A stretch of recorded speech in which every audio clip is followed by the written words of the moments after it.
দেশের সামুদ্রিক বাণিজ্য ও আন্তর্জাতিক যোগাযোগ আরও জোরদার করতে গুরুত্বপূর্ণ পদক্ষেপ নিল কেন্দ্র সরকার। পশ্চিমবঙ্গের হলদিয়া সমুদ্র বন্দরকে ইমিগ্রেশন চেকপয়েন্ট হিসেবে ঘোষণা করা হয়েছে। এই সিদ্ধান্তের ফলে বিদেশি জাহাজ চলাচল, ক্রু পরিবর্তন এবং আন্তর্জাতিক যাত্রী পরিবহনও আরও সহজ হবে বলে মনে করা হচ্ছে। সরকারি সূত্রে জানা গিয়েছে, এই ঘোষণার ফলে হলদিয়া বন্দর এখন থেকে বৈধভাবে আন্তর্জাতিক প্রবেশ ও প্রস্থান পয়েন্ট হিসেবে ব্যবহৃত হতে পারবে। এতদিন পর্যন্ত এই সুবিধা সীমিত থাকায় অনেক ক্ষেত্রে জটিলতা তৈরি হতো। নতুন ব্যবস্থায় সেই সমস্যা অনেকটাই কাটবে। বিশেষজ্ঞদের মতে এই পদক্ষেপ পূর্ব ভারতের সামুদ্রিক অর্থনীতিতে বড়সড় গতি আনতে পারে। হলদিয়া বন্দরের কৌশলগত অবস্থান একে পূর্ব ও দক্ষিণ পূর্ব এশিয়ার সঙ্গে বাণিজ্যের অন্যতম গুরুত্বপূর্ণ কেন্দ্র করে তুলতে পারে। অন্যদিকে রাজ্যের শিল্পমহল এই সিদ্ধান্তকে স্বাগত জানিয়েছে।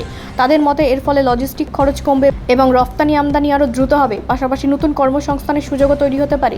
তবে কিছু মহলের মতে পরিকাঠামোগত উন্নয়ন ও নিরাপত্তা ব্যবস্থাকে আরও শক্তিশালী করা জরুরি, যাতে আন্তর্জাতিক মান বজায় রাখা যায়। সব মিলিয়ে হলদিয়া বন্দরকে ইমিগ্রেশন চেকপয়েন্ট হিসেবে ঘোষণার সিদ্ধান্ত রাজ্যের অর্থনীতি ও বাণিজ্যে নতুন দিগন্ত উন্মোচন করতে পারে বলে মনে করছেন বিশ্লেষকরা। ব্যুরো রিপোর্ট, রাষ্ট্রীয় প্রসার বাংলা।